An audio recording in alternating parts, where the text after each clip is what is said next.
Hello, I'm Joshua Carving, and welcome to another Death Battle prediction video. But first, Thor versus Wonder Woman. That fight was definitely one of the better ones that Torian has animated, and they included a lot of things that I certainly didn't think that they would. In particular, the Shattered God feat was certainly something I never would have expected them to do. Normally, they kind of ignore speed feats, so to see one be so front and center in this case was definitely something very strange to see. On the other hand, they did lowball both characters quite a bit in terms of strength and durability. And it's also very silly of them to say that with Thor's sun-dipping feat, it would not make him capable of surviving attacks from her sword, because even though it can cut on an atomic level, the inside of a sun is like atomic explosions. So, it's like a nuclear explosion and several reactions that would make it questionable, at the very least, as to it being able to bypass his defenses. I do agree with the episode, more or less, mostly because they included the Shattered God feat. As I said in my original video, the inclusion of that basically meant that she was too fast for him to even feasibly get hits in. But then the animation was not only really, really good, but they used quite a few things that we haven't seen in a while. It's always good when you get some, massive destruction in fights, because they really don't do that very often, even when the characters are fully capable of doing it. But in that case, the moon went down, and I'm pretty sure Themyscira is totally fucked up. So, it's always fun to see the destruction in these, and the fight choreography was extremely good. In particular, the moment in the tornado was a really cool moment. I think the final blow was kind of weird, and the flow of the fight got really heavily disrupted with the whole focus on having Thor hit himself with the hammer. It's that was, I guess, a cool nod, but they didn't really need to do that, and it kind of took away the flow of the fight. So this time we have Naruto Uzumaki versus Ichigo. Okay, so this is one of those fights that I'm pretty sure it's probably in the top 5 for, most requested ever. But the problem with most of fights like that are that they are, in fact, not even at all. And, despite what some people think, this one isn't either. Now, that's what people on either side of the argument are all saying, is that it's a curb stomp no matter who they're rooting for. But if you put any form of research into this, you quickly dismantle any and all arguments that lead to Ichigo winning. So let's go with the first one, is just raw stats. Naruto has significantly higher stats than almost anything that Ichigo can muster up.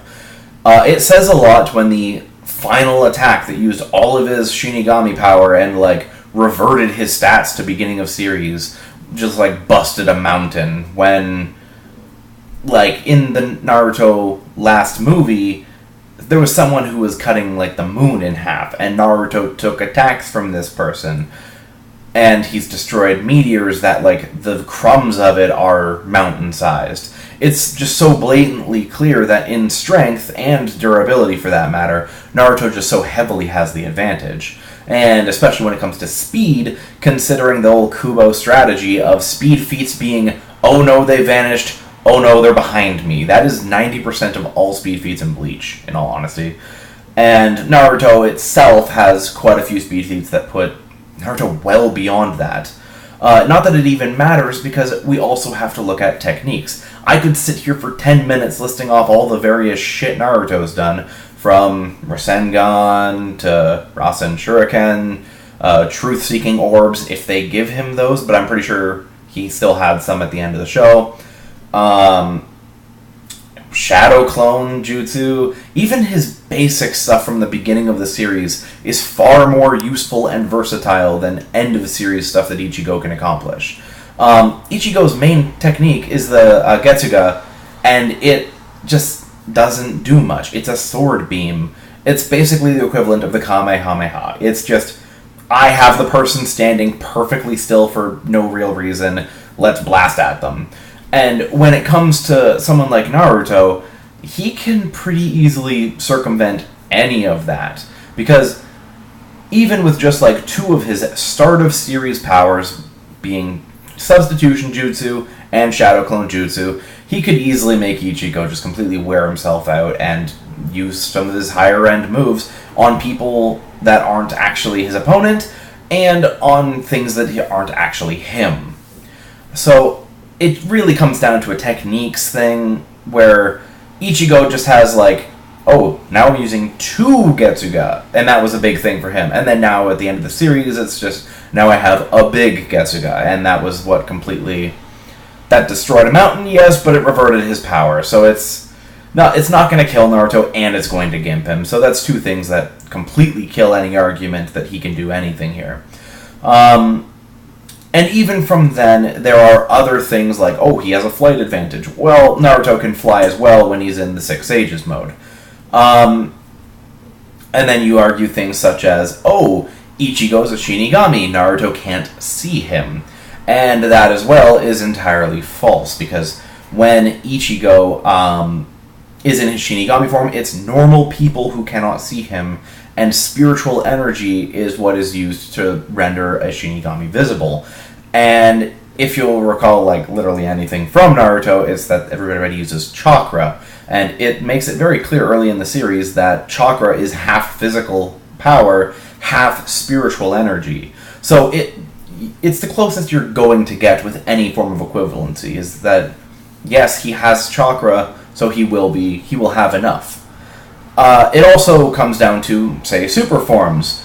I honestly don't think you really need to go very much into them, but the Sages mode is more than enough to completely kill Ichigo in any form he's in.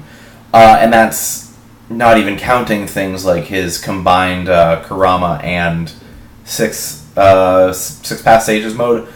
And, like, it's just overkill, honestly. Like, there's just so many methods that Naruto has to win with all these various strategies and decoys, and he is a ninja, so he knows how to use diversion and things like that, even though he is still the guy in the bright orange jumpsuit who does not use stealth at all. Good ninjas. It's being done by Louise, so that should certainly be a good animated fight at the very least, because he's one of the ones that is better on it. Like, we can actually count on his animations to be pretty good usually, especially with the last one that he did being Silver Samurai versus Shredder, which was honestly, I think, one of the best sprite battles of the last 2 seasons or so. So that was definitely a good one. And yeah, that's honestly all you really need to go into. Ichigo is not only a very straightforward character, but he also has lower stats in almost every regard. Even if you start going into the ultimately unimportant stats, such as experience, like skills, intellect, anything like that, Naruto typically has him outdone because Ichigo's main strategy is usually hit it harder. He doesn't usually come up with anything other than that. Meanwhile, Naruto, while admittedly pretty fucking stupid sometimes, he has more of a street smarts kind of fighting style where he will come up with some strategy or ultimate way to beat someone that isn't just bum rushing them.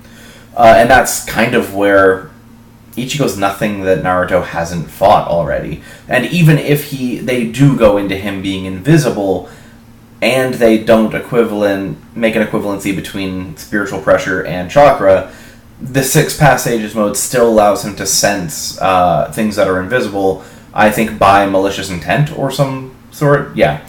There was a lot to look in for this fight, and I wasn't too keen on it because I dipped on Naruto and Bleach pretty early on for both. Not a huge fan of either series, but whatever. So honestly, there's not much else to say. Like, I can just bring up more ways that Naruto can win, but I think I've made the point pretty clear. I don't see Ichigo winning this at all. But it should be entertaining. I guess I will see you guys all after the next one. And I know we have 2 episodes left until the season finale, so this one, then one more, then the season finale. So here's hoping the next one isn't some sort of joke fight to, I guess, tide us over for not serious stuff. But we will find out then.